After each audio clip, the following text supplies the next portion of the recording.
السلام عليكم. يا صباح الورد والفل والياسمين. يلا بينا النهاردة إن شاء الله هنعمل مع بعض جبنة بيضة. جبنة بيضة بالفلفل، حاجة كده في منتهى الجمال، وأوعدك إنك هتعملي أحلى طبق جبنة. يلا بينا. أول حاجة معانا هنا اللبن، واللبن عندنا هنا كامل الدسم، وهو تقريبا 4 لتر إلا ربع. تمام. حضرتك تقدري تعمليه ب2 لتر أو ب2 كيلو على حسب المتاح عندك، وهتقللي الكميات على حسب كمية اللبن. معانا كمان هنا 4 معالق من الزبادي. تمام. ومعانا كمان 4 معالق من اللبن البودر، واللبن البودر هنا اختياري، ممكن حضرتك تستغني عنه لكنه بيدي طعم حلو. ونص كوباية من الخل، ومعانا ملح. هي دي كل المكونات اللي احنا هنحتاجها النهاردة. هناخد بقى كل الانجريدينتس بتاعتنا دي، ويلا بينا نروح نشوف هنعمل ايه. اول حاجة غسلنا الحلة، شطفناها بالمية عشان احنا محتاجينها تكون مبلولة، عشان ده يقلل عملية ان اللبن يتحرق من القاع بتاع الحلة. تمام. هناخدها على النار وايدينا فيها، كل شوية هنقعد كده ايه نقلب فيها. تمام. علشان احنا مش عايزينها من تحت تتلسع مننا. هننزل بقى شوية، أول ما يسخن كده هننزل بالزبادي، وبعدين هننزل باللبن البودر. واوعي تحطي الخل قبل ما يجي داخل كده شوية في الغليان، لأنك لو حطيتي الخل بدري، اللبن عمره ما هيروب معاكي كويس، وهيبقى مفتفت كله ومش هيفصل عن المية، مش هيعمل شرش. تمام. دي نقطة مهمة. بصي بقى، عشان اللبن كان داخل في الغليان، شوفي في ثواني اهو فصل وعمل شرش. هنا بقى يلا بينا هنبدأ إننا بالراحة خالص، لأنه بيبقى سخن، واستخدمي طبق ما يكونش فيه مشكلة يكون بيسيح ولا حاجة من السخونية، أو صفيها في حلة مفيش مشكلة. كل اللي تحت ده الشرش، واللي فوق ده الجبنة. تمام. هناخد الجبنة ونخليها تقعد بس تصفي ميتها شوية، ويلا بينا هنروح حالا على الكبة الصغيرة دي، نفرم فيها الفلفل. ده فلفل أحمر، المفروض إنه أحمر بس هو لونه فاتح شوية، فحضرتك ممكن تستخدمي أي ألوان من الفلفل. وأنا استخدمت معاها كمان قرن فلفل حامي، عشان أنا بحب فيها سنة سبايسي. تمام. أهم شيء بقى وأهم خطوة دي مهمة جدا، حضرتك هتصفي الفلفل ده بعد لما تضربيه، لأنك لو خلطتيه بالمية، شايفة المية نزلت على طول إزاي؟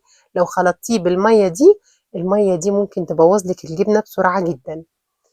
تمام. هنا بقى جبنة قالب كيك، وممكن حضرتك تحطيها في علبة بلاستيك أو في حلة براحتك. تمام. وغلفناه بالبلاستيك راب. هنا بقى حطينا الجبنة وهي لسه سخنة، اوعي تستني لما تبرد وهي سخنة، ونزلنا عليها بشوية من الشرش، ونزلنا عليها بحبة من الملح، وهنبدأ نضربها في الكبة كويس جدا. مفيش أي إضافات، كل اللي احنا ضفناه عليها ملح وشرش من بتاع الجبنة وبس. تمام. هتفضلي تضربيها لغاية لما تبقى ناعمة، ما فيهاش أي حبيبات. أنا سهلت عليكي أهو، عشان بس ما تفتكريش أو تقولي طب هي ما قالتش قد إيه أو كده، أو اضربها قد إيه. لا، افضلي زودي فيها واضربي لغاية لما تلاقيها بقت ناعمة قوي معاكي، ودوقيها ودوقي الملح. حضرتك تقدري تتحكمي فيها. بتحبي الجبنة دلعة، هتخلي الملح قليل. بتحبي الملح، الجبنة دي النوع ده اللي بالفلفل حادق شوية زيي، فحضرتك هتفضلي تزودي ملح لغاية لما توصلي للطعم اللي يعجبك. تمام. اهو. هنا بقى لقيتها انها بقت كويسة وبدأت تنعم، نزلت بقى عليها بشوية الفلفل، ياخدوا ضربة واحدة بس، لفة واحدة معاهم كده. وبعد كده هنبدأ نشيل بقى كل الحاجات دي، وناخد الجبنة عشان نحطها في القالب اللي هتتشكل فيه. عايزة اقول لكم الجبنة دي بجد، بصي انا هحط ورقة بلاستيك راب تانية، وهقلبها يعني عكس الاولانية. فاهمة ازاي؟ حطيت واحدة بالطول وواحدة بالعرض، بحيث ان انا لما اجي اقفل على الجبنة تتقفل من كل النواحي. هننضف كده السلاح بتاع الكبة. تمام. وبعد كده هنبدأ ننزل بالجبنة. معلش اللقطة دي مش باينة شوية، بس هتشوفوها دلوقتي حالا كويس. تمام. هنصفي بقى، هننزل بقى كل الجبنة بالشكل ده.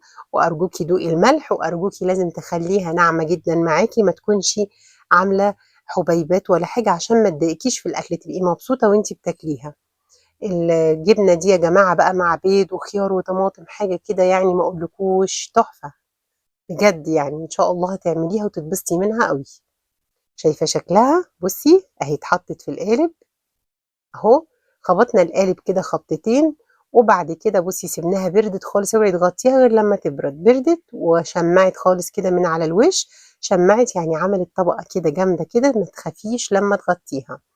هنبدأ نحطها ونغطي بالبلاستيك راب، ونبدأ بعد كده نتك عليها بايدينا التك كويس علشان ما يبقاش فيها مسام ولا فراغات، وهي ان شاء الله ما فيهاش مسام ولا فراغات.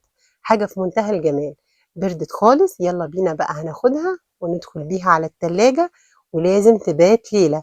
بيتيها ليلة او ليلتين، يعني تاني يوم هتبقى معاكي ممتازة جدا. تمام. هنا بقى كنت محضرة بقى الأكل معاها، بيض وطماطم وخيار، والعيش عيش القمح الكامل اللي احنا عاملينه في البيت. وكنت عاملة بيض ألياف زيت الزيتون، حاجة كده في منتهى الجمال يا جماعة. بصوا بقى أهو، حاجة كده في منتهى الخفية. بصي، ليه انا يا جماعه بعمل الجبنه البيضاء في البيت وخصوصا على دخول الشتاء؟ لان انا بحب زياده قوي ان انا اكلها في التوقيت ده. بحب اكل الجبنه جدا، اكتر من اي خضار او كده. وفي نفس الوقت كل ما بجيب جبنه بلاقي مكتوب عليها زيوت نباتيه، زيت النخيل، ما اعرفش ايه. انا بخاف من الحاجات دي شويه بصراحه، بترفع الكوليسترول، وانا بخاف شويه من الموضوع ده يعني. وربنا يشفي الجميع يا رب. فدي حاجة انت عاملاها في البيت بإيدك، انت مطمنة، فاهمة؟ تكتري الفلفل، تقللي الفلفل، ظبطي براحتك. بصي شوفي القطعة طالعة ازاي، حاجة كده في منتهى الجمال. شايفة اهو؟ وعملت تقريبا كيلو 100 جرام معايا تقريبا، حاجة كده. بصي شايفة الشكل، شايفة الجمال؟ والله روعة روعة، مش قادرة اوصف لكم كان طعمها جميل ازاي مع الطماطم بقى والخيار. حاجة روعة. وممكن حضرتك كمان مع كوباية شاي وكده وساندوتش من الجبنة دي، حاجة هتبسطك قوي بجد، اوعدك يعني. ان شاء الله تجربيها وتتبسطي منها جدا. اهم حاجة حضرتك بس ما تحطيش الخل غير لما اللبن يبقى هيبدأ يدخل في الغليان. بصي شايفة؟ بصي المسام بتاعتها والله. وطبعا هي بقى قشطتها منها فيها لان ده لبن كامل الدسم، فقشطتها منها فيها. الجبنة تحسي كريمية جدا، وفي نفس الوقت واخدة طعم وريحة الفلفل. حاجة كده يعني مش عارفة اوصف لك والله بجد. يعني انا اكلت منها اتبسطت جدا، وعيلتي اكلوا منها اتبسطوا قوي، وان شاء الله انتوا كمان هتتبسطوا منها. عملناها بقى زي ما قلت لكم مع البيض بزيت الزيتون وخيار وطماطم، والعيش اللي احنا عملناه عيش القمح الكامل. جربوها وان شاء الله افتكروني بدعوة حلوة. وما تنسونيش من فضلكم لايك وشير وسبسكرايب على اليوتيوب. والسلام عليكم ورحمة الله وبركاته حبايبي.